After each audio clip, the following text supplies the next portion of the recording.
Good evening mga kababayan, this is Chance Magsakanggala. Meron tayong babasahin muna ito, maganda to.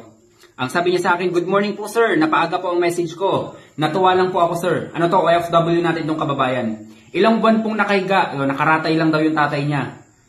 Ilang buwan daw nakaratay yung tatay niya sir. Pero ilang araw pa lang po ng Asgard na pag-inom niya, nakakaupo na raw, mangyak-ngyak daw siya.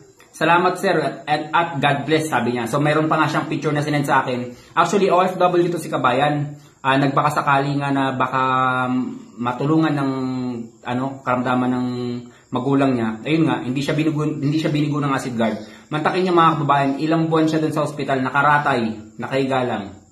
So isipin mo yun, gano'ng kamahal ang bill sa ospital. Mag-invest ka lang ng 1,100 pesos, may Asgard ka na, 4 to 6 years mo pang magagamit.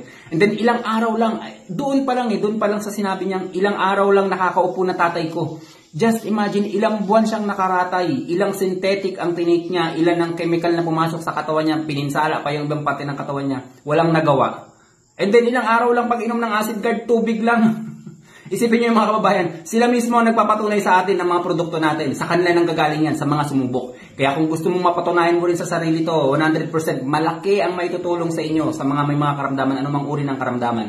Hindi mo na kailangan mag-comment kung gusto mong mag-order. Dumiretso ka na lang ng PM sa akin para masagot ko ang mga katanungan nyo. Ingat po kayo mga kababayan.